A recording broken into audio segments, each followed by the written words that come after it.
And now we are ready, I believe, to pick up where we left off. But I want to show you a picture at the beginning of our book of Harry Orchard, of course, in prison. And one of the captions, the title caption states, "A captive within walls, but free in Christ." And that's true of all of us. We may be um, uh, enclosed by a home, like I stay in my home most of the time to care for my husband, or I can go outside, of course. But we are free in Christ wherever we are. And Harry Orchard learned this, and we left off in near the end of a chapter.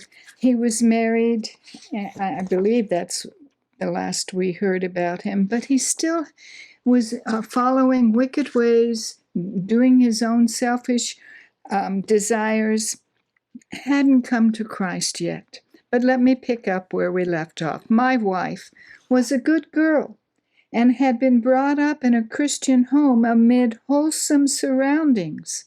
But that part did not concern me greatly at the time, as I did not then have any fixed ideas in regard to religion. We were quite different in temperament. Things went well for the first 3 or 4 years of our married life, however. As I look back now, I can see how little estrangements were developing faster than appeared on the surface. Yet I never had a thought at the time of anything serious ever coming between us, though we were young and both had plenty of temper. Then came the day, as in the lives of all too many young married couples, when we began to quarrel. At first these were only little spats. We would always be sorry for what we had said to each other and would kiss and make up. Nevertheless, the hurt of these quarrels began to affect our lives. We were often just like a team of horses stuck in the mud. One would pull one way and the other would pull in the opposite direction. So it is not hard to picture what often happened when we let temper have control. Those ugly words which sometimes passed between us began to leave scars of bitterness in my heart that were never healed until years later. Years later, the great physician came into my life and healed all the wounds that sin had made. As I now see it, I was mostly to blame. I began to find excuses for being away from home a great deal. And may I, as one who has been through the fire and has been most severely burned, say today that you may be on the path to destruction, at least destruction of your home, when you find in the company of any other person or place more enjoyment than that of your own wife and your own home.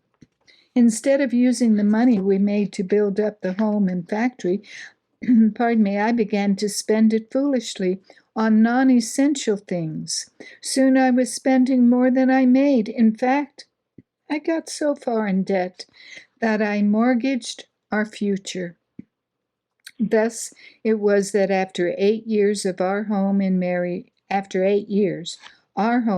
marriage were headed for the rocks. The last year that I spent with my wife was quite unhappy. I was usually home only long enough to eat and sleep. There were times, yes, many times, when I did not even do that. When we were married, I had saved money enough to start housekeeping, paying for everything, and had some cash left over. As I look back to those happy days, I think that if I could walk out of prison this moment and occupy the highest position the world could bestow, or stand back there as I did when I took as fair a hand as was ever offered to any man, I would unhesitatingly choose the latter. That was the way the world looked to me then. You may ask, did you mean it? Were you true and sincere? God knows that I speak the truth when I say that there was nothing in all the world that could then have taken her place. You will say, then what brought about the change? It is a long and painful story which did not occur in a day, a week, a month, or even a year. I will tell it in some detail, hoping that it may influence some who may be standing at the threshold of life and serve as a deterrent. The first clear mistake in my married life was in going into debt. We were comfortably settled in a neat little 3-room cottage. Winter was beginning, and I thought we could enjoy ourselves better if I had a good horse and cutter, as there were usually about 3 months of good sleighing. I bought a fine horse, paying $125 for it. Then I had to buy harness, cutter, robes, horse feed, and it costed about $200 more. Getting the outfit put me into debt. Oh, that terrible monster debt. The misery, sorrow, suffering, and even death that it caused. Young men, turn away from it as you would from a deadly pestilence. Once it gets its clutch firmly on you, it will weigh you down and take all the pleasure and happiness out of life. It will distract your mind from your business as well as from pleasure, and in the end may cause you to lose both. It may crush you down to the very grave. I would earnestly say to any who are starting out in life, make sacrifices. Deny yourself the costly pleasures that you can secure only by going into debt. Work and pleasure go well together. But too much of either gets monotonous. The man who neglects his business for pleasure will sooner or later be deprived of both, unless he has unlimited capital to draw upon. And even then he will likely run to excesses that will perhaps ruin him. We live among splendid people, most of whom we lived among splendid people, most of whom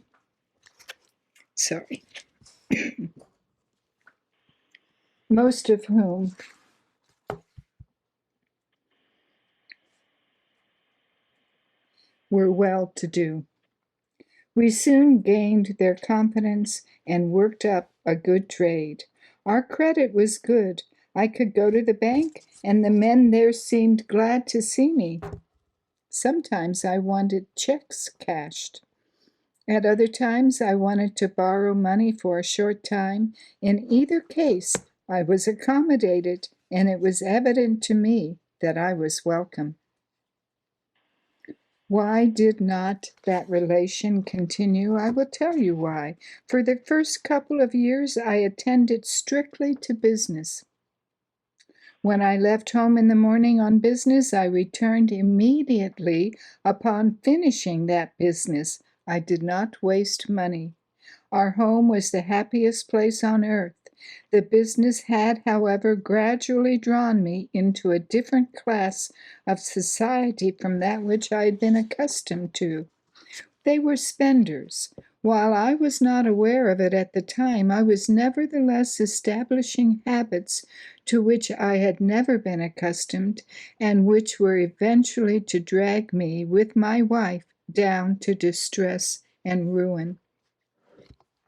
I had joined 2 fraternal organizations, and these took me away from home at night just a few times a month. My wife made some objection to this, but I assured her that there could be nothing wrong about it, for I could point out that several of our most esteemed neighbors, and even the pastor of the local church, belonged to them. I was sincere in assuring her thus. I met a great many leading men there. The wrong, as I see it today, was not in the open lodge meetings, But after the lodge was closed, when many of the members tarried in the banquet hall, where intoxicating liquors were sold, and card games and other games of chance were often carried on. This was the cause of my first undoing.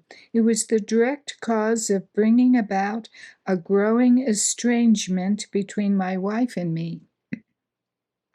I took advantage of it to make excuses when I wanted to go out at night.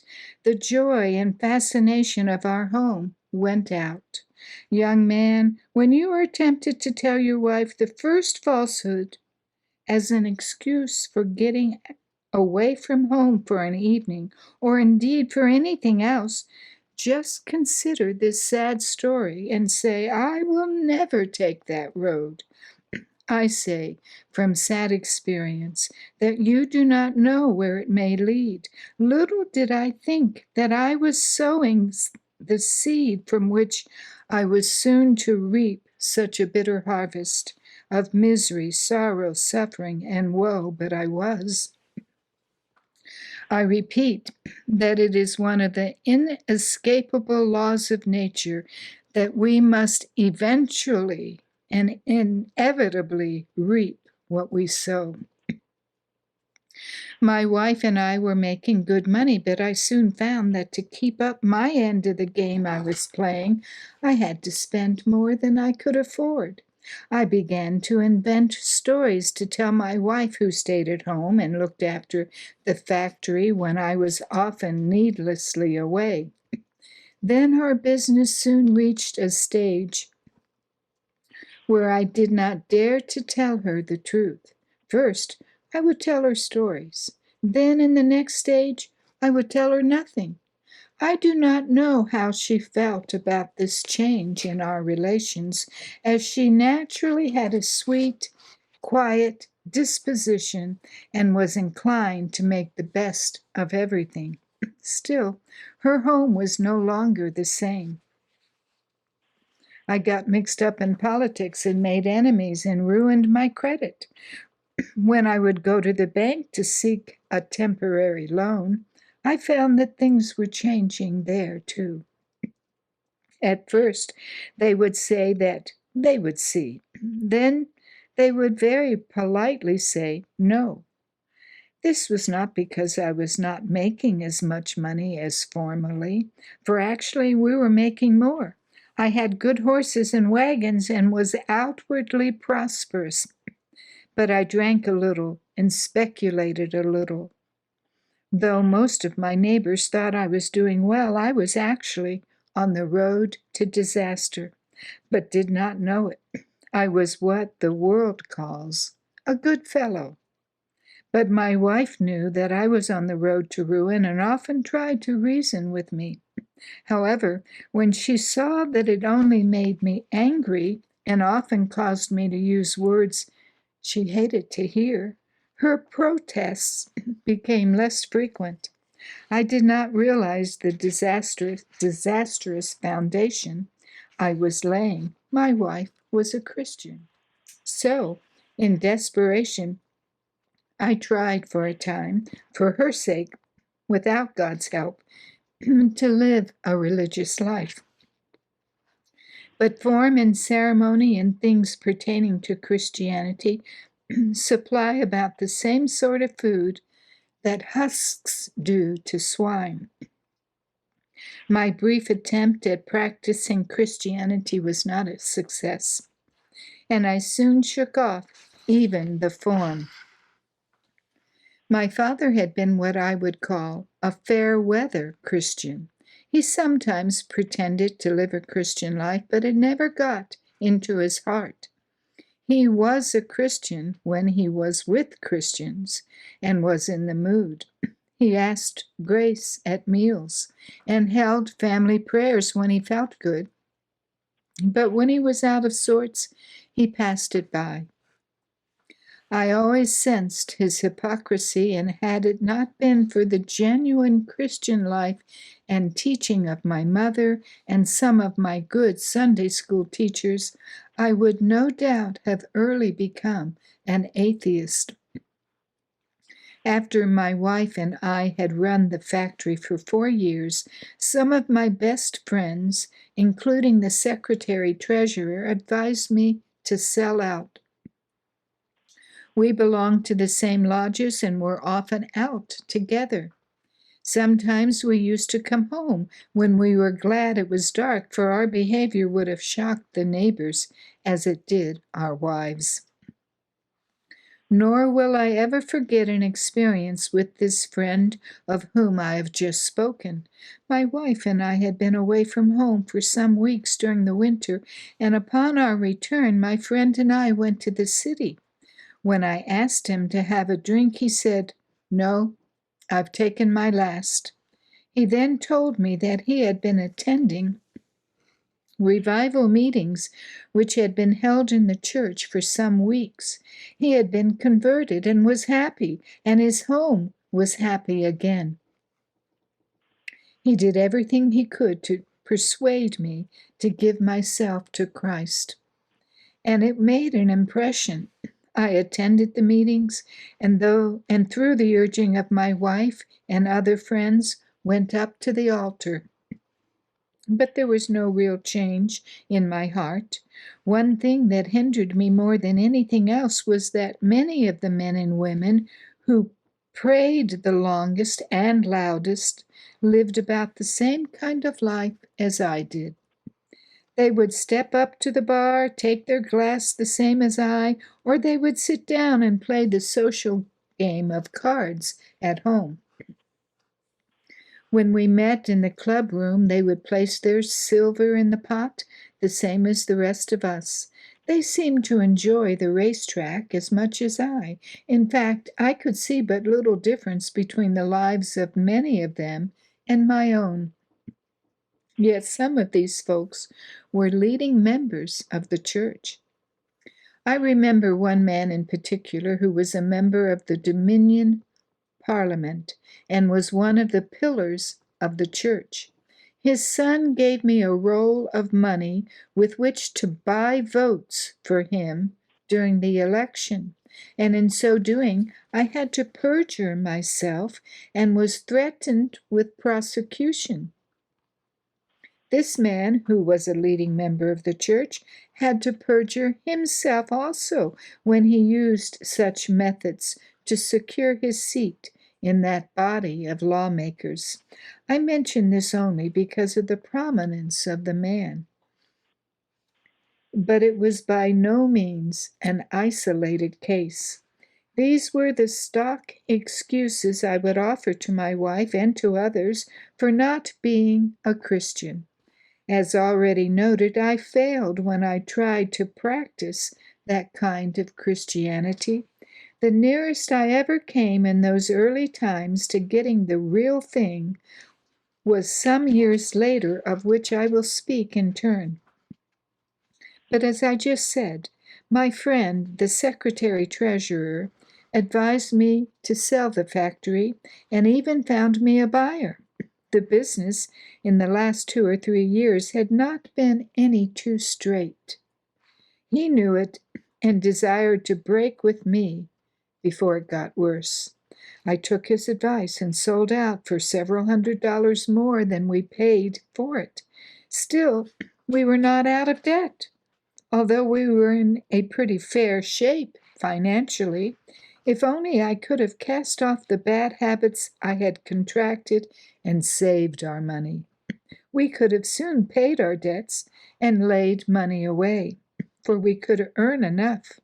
But those debts were a heavy handicap, and I would lie awake nights scheming how to meet them. I knew the right way, but could not shake off the monster that seemed to have me bound hand and foot.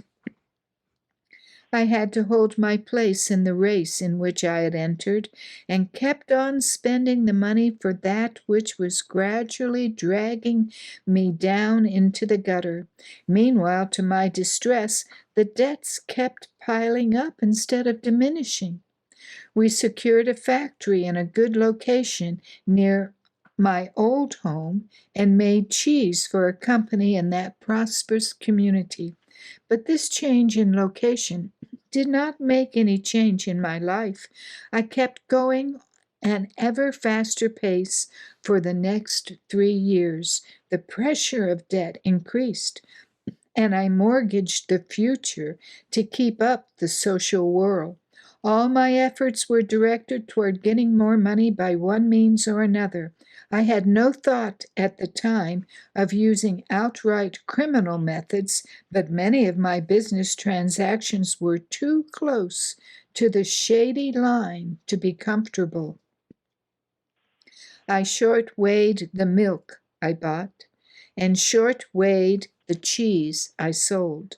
Here the seeds were planted that grew into a terrible crop of misery, sorrow, suffering, and woe, and not alone for myself, but for hundreds and perhaps thousands of others directly and indirectly. Then for a moment I thought that I had found the pearl of great price. I did have a glimpse of it. Oh, if I had only kept my eyes upon it! I had an uncle who was a minister. During the winter, my wife and I went to visit him, driving to his place about 80 miles from our new home. We intended to stay only a day or so, but one of these blizzards that sometimes sweep into that part of the country and block up all the roads kept us there for 2 weeks.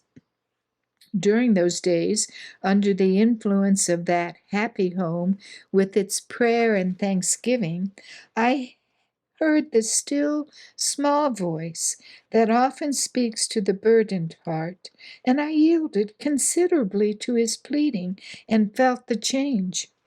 I vowed that I would turn my back on the world and live for God. My wife saw it and rejoiced, and we were happy again. I can almost feel those few happy days again. How different my life might have been, but alas, how weak and deceitful is the human heart. This was the first and only change of heart that I had ever known up to that time, and it was only partial. But I was happy, feeling that I was a changed man. I felt determined, and for a time hated my old habits. But soon I was to fall from that blessed state, only to sink faster and deeper into the gutter of sin. I had led a rather checkered life, and had not been too straight in my business dealings. My morals would not have stood scrutiny under a public searchlight. But in spite of these lesser adjustments, there was one thing that had to be straightened out, which seemed to stand out before me as plain as my hand. I made a solemn vow to God that I would make it right as far as lay in my power, and it was this. I had had a dispute with an employee over his wages. The matter got into the courts, and to establish his claim, he had sworn to falsehoods. I had also sworn falsely to offset them, and the case was still pending in court. We agreed that it should be settled out of court. When the case was called, I went into the appointed place with a fixed determination to tell the whole truth, regardless of consequences, and I started to do it.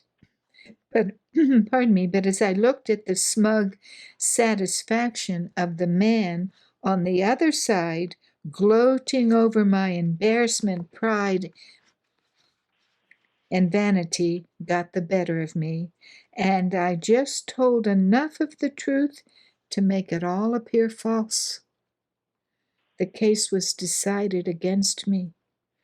I went out of that court a condemned man. The peace and joy which had been mine had gone out of my life like a flash, and in its place came bitterness, hate, and vengeance. From that day until I was arrested in Caldwell, Idaho, and put into the jail in Canyon County, charged with the murder of former Governor Frank Steunenberg, God's Holy Spirit never spoke clearly to me again. My descent during those 11 years, from 1895 to 1906, was swift and fast, ever downward until I reached bottom. I went out of the judge's chambers not only defeated but condemned before God. The award was given against me, but I swore by all that was great and good that I would never pay it. Pardon me, and I never did. I would pay it today were it in my power, as I had promised the arbitration committee that I would abide by their decision. Besides, I really owed him a part of his claim. If I could have looked into the future and could have seen the far-reaching effect of the defeat I suffered by failing to keep that vow, I would have preferred to pay it 100 times over. Pardon me, I soon denied God's existence and Christianity in general and went from bad to worse. My wife pleaded with me and wanted to know what in the world had come over me. I never told her, though I had intended to do so. The little weight the devil succeeded in inducing me to accept had become permanent, until my cup of iniquity was full. All this and infinitely more began to pass before me again and again, when those iron doors closed behind me for the first time in my life. I induced a man to lend me enough money to buy a factory a few miles away, and then I scraped together money enough to build still another one a few miles farther on. We moved near the new factory, and I hired help to run both of them, spending my time between the two. That season was the real beginning of the end for me. For the first time, I was deprived of the help of my wife, for in the beginning of the season, a baby girl was born to us, whom we named Olive. While I was building the new factory, I boarded with a man in Brighton and became infatuated with his wife. This precipitated the break. We decided to leave for the West, and I endeavored to get all the cash I could. This was the direct cause of my setting fire to one of these cheese factories and collecting the insurance in order to cover a shortage in my accounts. When I feared that I would be arrested and charged with the crime, I made up my mind to skip the country. When I told Mrs. S. of my decision, she wanted to go with me, to which I readily consented. About 8 years it was. After about 8 years, it was the old story of another wrecked home. I did not obtain a divorce, as divorces were hard to secure in Canada. I did worse. I just left my wife and baby girl in a cold world and disappeared from sight, becoming a fugitive from justice.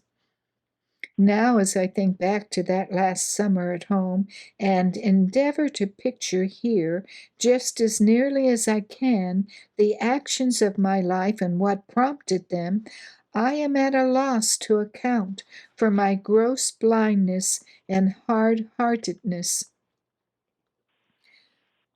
I now know that I did not realize any blindness. No, in my own estimation, and I guess with a few of my class, I was given credit for being pretty smooth.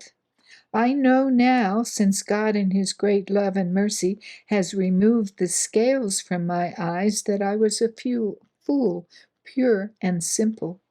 Even after committing this crime of arson, and then with desertion added to it, I had no intention on entering a life of crime. For the next 10 years, I worked hard and did not seriously violate the law again. I did, however, drink, gamble, and dissipate a great deal, but not once did it ever enter my mind to commit a crime. My motive was to work hard and get enough money to satisfy my carnal desires, even if in their satisfaction heavy draft was made upon health, happiness, and general well-being. After taking my wife and little Olive over to her uncle's place and paying for some new clothes she had bought, I boarded the train for Detroit, Michigan, never to return. There, Mrs. S., the other woman in this case, soon met me by appointment. Here we were, hundreds of miles away from home, separated from all that were legitimately near and dear to us by the ties of nature, and we thought we would be happy. What mocking deception! How short-sighted the human mind! We stayed in Detroit only a week, and then decided to go west. But not before we had both expressed ourselves as already regretting the step we had taken. We, however, considered ourselves now too deeply involved to retrace our steps. We bought tickets to Nelson, British Columbia, and started on the long, tedious journey, arriving there at last in the midst of the mining boom. Nelson, the distributing center for the district, was a wicked little place.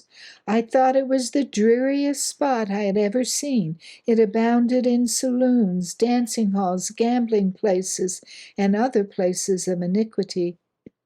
I had never been in a snow-capped mountain region before, and wished many times that I were back on the sunny slopes of Lake Ontario. Nor did I think much of the mining camps, but here we were, and we had to begin to do something to make a living. For our money was dwindling. We were passing under the name of Little, and living in a common law relationship. I rented a vacant building and converted it into a restaurant. We hired a Chinese cook and opened up for business. Neither of us thought much of his cooking, so we soon discharged him, and Mrs. S. took over the cooking. I tried waiting on the tables, but I made a pretty awkward waiter, as it was my first time at it. We soon worked up a nice patronage, however, for Mrs. S. was a good cook, but I didn't like such work at all. In the meantime, I had made the acquaintance of a contractor up on Pilot Bay who once lived near my old Ontario home and knew many people that I knew, though he didn't know me.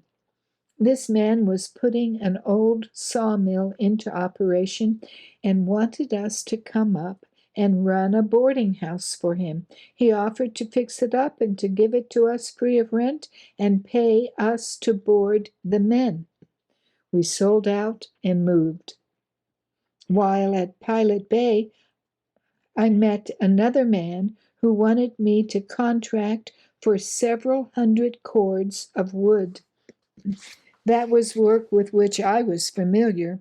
Arriving at the sawmill, I hired a cook, and Mrs. S. managed the boarding house, while I, with 2 hired men, started to work on the wood. Money was plentiful, and prices were high. We made enough money out of the boarding house to pay expenses and some besides. But just as everything seemed well underway, I was figuring on going into business myself. All my plans were changed. Unknown to me, Mrs. S. had written back to her mother. The mother was pleading with her to come home as only a mother can. And further, the mother had written to a minister in Nelson, British Columbia, who followed us up and one day dropped in to see her, telling the pitiful story of a heartbroken mother. When she informed me of this, I was not long in buying her a ticket and starting her for home, where she was reconciled with her husband. And that's good. I made up my mind that it was high time for me to move also. So I tried to sell my slab contract, but no one had the money to buy, as we were just then emerging from the panic. I sold the boarding house to the cook for a trifle, but got all the money he had. Then I bought a ticket to Spokane, Washington, and left my contract and all the work and money I'd put into it. I was most miserable. I soon went to work at good wages, driving a milk wagon at Wallace, Idaho, delivering the milk to Burke about 6 miles from Wallace. I followed this for about a year and then bought a wood and coal business in Burke, a bustling mining center among the Idaho mines, which ran day and night, 7 days a week. I also purchased a 1/16th interest for $500 in the Hercules mine at Burke, which has since made several millionaires. Burke had numerous saloons and plenty of gambling and sporting houses, but no church or library, it might be said. But there was plenty of money in those days, and I made good money. But women, gambling, and whiskey got it all, including the 16th interest in the mine. After about 3 years, I started to work in the mines. This proved to be the beginning of my complete downfall. It was there that I joined a radical labor organization, and a few months after that became entangled in the miners' strike in Coeur d'Alene in 1899, when the Bunker Hill and Sullivan mine were blown up. Perhaps a word on this mining district with its picturesque names will afford a setting. Coming in from Spokane, the Big Bunker Mine and Sullivan and the Last Chance mines are at Wardner, Idaho. Then at Kellogg are the large Sunshine and Morning mines. At Muller is the Gold Hunter, and at Gem are the Gem, Frisco, Black Bear, and Standard mines. I had listened to many discussions on the merits of the miners' union while I was on the milk route, but I was careful neither to take any part in them nor to make any comment, and so got along quite peaceably. This, however, was not the experience of many others, for several men were beaten up until they were scarcely recognizable, warned to hit the trail down the canyon, and instructed never to return under pain of death. I believe 2 or 3 men were shot who refused to leave. This all happened during the few months I was driving the milk wagon. Scores of men had received similar treatment before I had arrived. The Union reign at this time up Canyon Creek was similar to the Spanish Inquisition. The only protection one had was to keep his lips closed on this delicate subject, for the civil authorities were strong Union men, many having been leaders in the Union before their election. Up to this time, I had had nothing but contempt in my heart for such destructive outrages. I really despised the ruthless rule of the Union, for I had been brought up in a country where mob violence was a thing unheard of. So my silence on the subject was merely a matter of policy, and not to be understood as approval. I had heard a great deal on both sides of this hot controversy, much of which was greatly exaggerated in its various claims. I next bought a small wood and coal company at Burke and did a thriving business. Here I worked like a slave and lived like a dog, staying in cheap rooming houses and eating in restaurants. I drank and gambled and sported around constantly.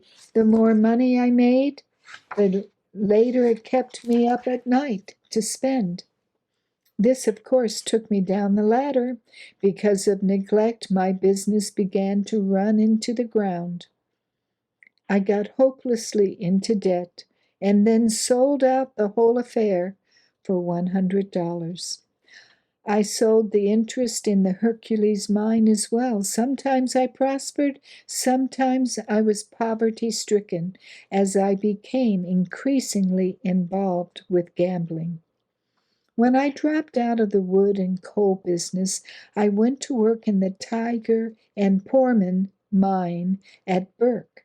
I had not been asked to join a union up to this time, but when I started to work at this mine, I had to join the miners' union at Burke. Before I went to work on the dairy route, I had never had contact with labor unions of any kind. This was the first question the owner of the dairy had asked me when I met him, if I had ever been mixed up with labor organization.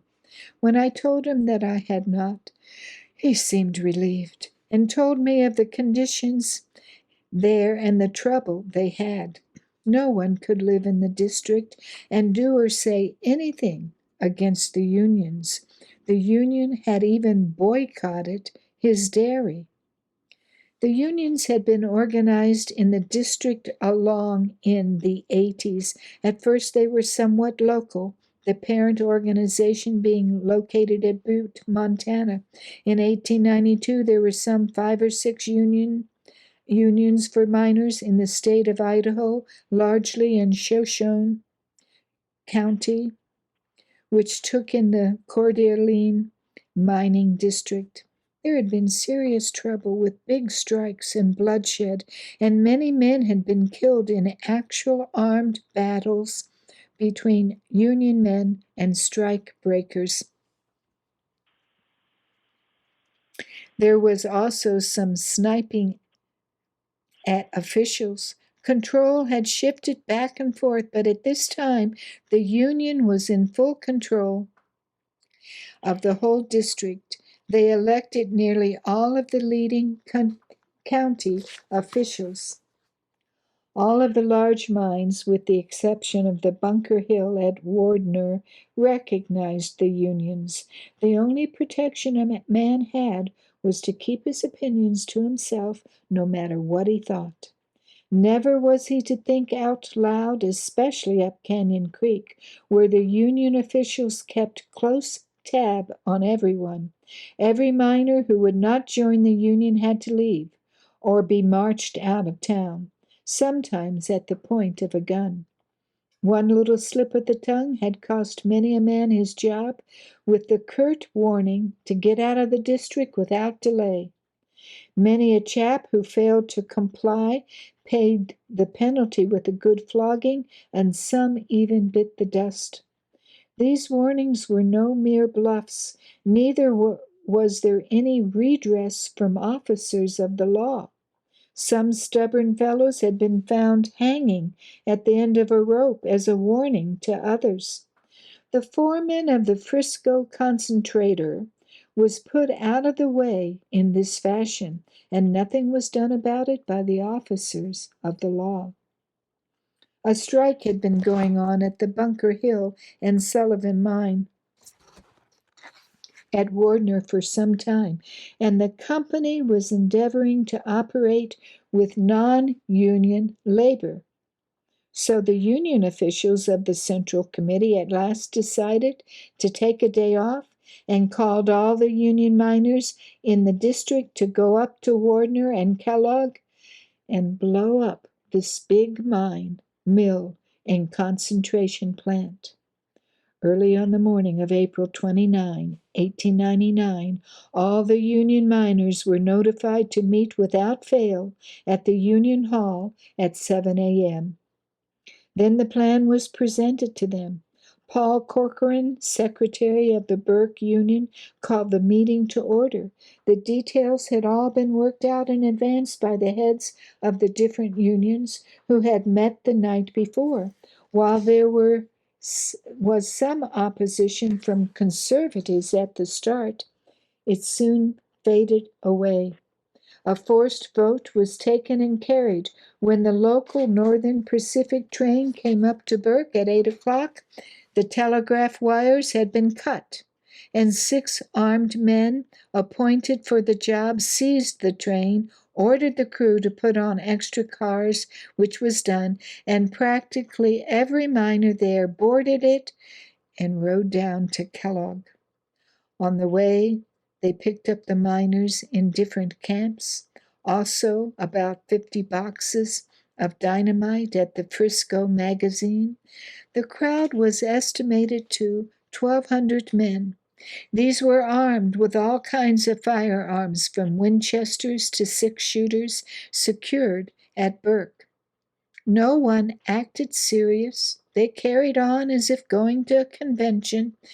The gravity of the act was not sensed. Many miners put on masks, and most of the men wore armbands as markers. Sympathetic sheriffs were in the group giving advice. At Wardner, the men jumped off the train and got ready to attack the mill a half-mile away. They marched forward 2 by 2. Shots were exchanged. A mill watchman was killed, as well as one of the miners. Then the boxes of dynamite were carried down to the mill. When the dynamite was ready to be set off, the leaders asked for volunteers. On the spur of the moment, I offered to do the job with another man. The command was given, and we set the fuse. There was a terrific explosion, and the mill was blown to pieces. Other buildings were also destroyed. Thus we blew the big $250,000 mill to splinters without any opposition. Most of the men returned home on the same train and started to work the next day, just as though nothing unusual had happened. The officials who planned the job had figured that they would meet little or no opposition from the governor of the state, Frank Stuenberg, as union labor throughout the state had almost unanimously supported him. Without their support, he could not have been elected. They soon discovered their mistake, however, for he immediately called upon President McKinley of the United States for help, as conditions were plainly out of control. About 3 or 4 o'clock in the afternoon, another train came creeping up the canyon, loaded with federal troops. The troops rounded up the miners like a bunch of cattle and loaded them into the boxcars. The town was surrounded and picketed by soldiers who arrested nearly every man in the town, even the postmaster. About 15 of us slipped away and slept that night in a miner's cabin up the mountainside. Next morning at 5 o'clock, 2 of us started over the 40-mile trek through the snow and slush to Thompson's Falls, arriving there that night about 10 o'clock. From there, we took the train to Missoula, Montana, and thus escaped the bullpen. The bullpen was something like a stockade. Each man had to furnish his own bedding. The state merely furnished provisions and allowed wives and friends to supply other necessities. The prisoners did all the cooking and cared for themselves. About 1,000 men were held for investigation in this bullpen at Kellogg, with 5,000 federal troops scattered over the district patrolling day and night. Martial law continued there for about a year. Yes, I helped to steal the train and the dynamite with which to blow up the $250,000 mill, during which at least 2 men were killed and hundreds deprived of earning the money to feed and clothe their wives and children. I had plunged into violence with a vengeance. Since God in his mercy has at last restored me to my right mind, I sense how terribly cruel and wrong it all was. But in my resentful, unregenerate state, I scarcely gave it a thought. We thought we were striking a deadly blow at the enemy. But at that time, the intensely bitter feelings of hate had not taken hold of me as they did somewhat later. $250,000 worth of property was destroyed, but of the number arrested, only one man, Paul Corcoran, secretary of the Burke Union, was tried and convicted. He was sent to the penitentiary for 17 years, but was pardoned in about as many months. Nevertheless, this strike and the resultant troop action broke up the unions in that district for a while. And that's the end of the chapter. And so we'll stop there. Well, we shall close with prayer if you're able. Let's kneel again, please.